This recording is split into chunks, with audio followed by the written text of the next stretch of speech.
পাকিস্তানের সবচেয়ে বড় প্রদেশ বেলুচিস্তান কি স্বাধীন হতে যাচ্ছে? সামাজিক যোগাযোগ মাধ্যমে ছড়িয়ে পড়া একটি ঘোষণার পর থেকেই এই প্রশ্ন ঘুরপাক খাচ্ছে। সেই বিবৃতিতে দাবি করা হয়েছে বেলুচিস্তান প্রজাতন্ত্র নামে একটি স্বাধীন রাষ্ট্র ঘোষণা করা হয়েছে। এমনকি নতুন জাতীয় পতাকা, জাতীয় সঙ্গীত, নিজস্ব মুদ্রা বালুচি ফালুস এবং স্বাধীন প্রশাসনের কথাও বলা হয়েছে।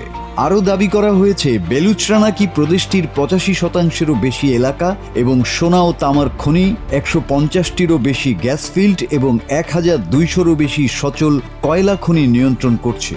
বেলুচ নেতা মীর ইয়ার বেলুচ তার এক্স অ্যাকাউন্টে দাবি করেছেন, পাকিস্তান সেনাবাহিনী ধীরে ধীরে বেলুচিস্তানের বিভিন্ন অঞ্চলের নিয়ন্ত্রণ হারাচ্ছে এবং স্থানীয় জনগণ এখন প্রতিরোধ আন্দোলনে সক্রিয়ভাবে অংশ নিচ্ছে।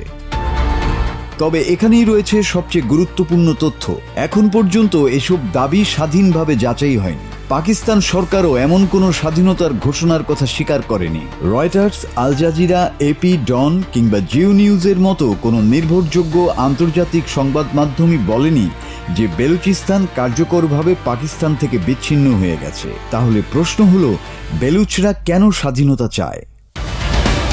এর উত্তর লুকিয়ে আছে কয়েক দশকের সংঘাতে। আয়তনের দিক থেকে পাকিস্তানের সবচেয়ে বড় প্রদেশ বেলুচিস্তান প্রাকৃতিক গ্যাস, সোনা, তামা ও কয়লার বিশাল ভাণ্ডারে সমৃদ্ধ।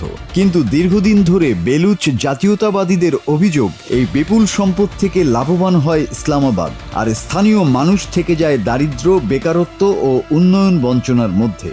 এর মধ্যে রয়েছে আরও গুরুতর অভিযোগ। মানবাধিকার সংগঠনগুলোর ভাষ্য অনুযায়ী বছরের পর বছর ধরে জোরপূর্বক গুম, বিচার বহির্ভূত হত্যা, নির্বিচার গ্রেপ্তার এবং সামরিক অভিযানের অভিযোগ উঠেছে পাকিস্তানের নিরাপত্তা বাহিনীর বিরুদ্ধে। বেলুচদের স্বাধীনতার কণ্ঠস্বর মাহরাং বেলুচকে বিনা বিচারে যাবজ্জীবন কারাদণ্ড দেওয়া হয়েছে। এই পরিস্থিতিতেই সক্রিয় হয়ে ওঠে বেলুচিস্তান লিবারেশন আর্মি বা বিএলএ। তারা দীর্ঘদিন ধরে স্বাধীন রাষ্ট্রের দাবিতে সশস্ত্র লড়াই চালিয়ে যাচ্ছে। সাম্প্রতিক সময়ে তাদের হামলার পরিমাণ ও সক্ষমতা বেড়েছে বলেও বিভিন্ন প্রতিবেদনে উঠে এসেছে। তাই বলা যায়, বেলুচিস্তানের সংঘাত বাস্তব, স্বাধীনতার দাবি বাস্তব, কিন্তু স্বাধীন রাষ্ট্র প্রতিষ্ঠার দাবি এখনো নিশ্চিত নয়। সামাজিক যোগাযোগ মাধ্যমে ভাইরাল হওয়া ঘোষণার চেয়ে বাস্তবতা অনেক বেশি জটিল। একদিকে স্বাধীনতার স্বপ্ন, অন্যদিকে পাকিস্তানের কঠোর সামরিক অবস্থান। এই টানাপোড়েন কোথায় গিয়ে থামবে, সেটাই এখন পুরো অঞ্চলের জন্য সবচেয়ে বড় প্রশ্ন। Desk report, Bangla TV.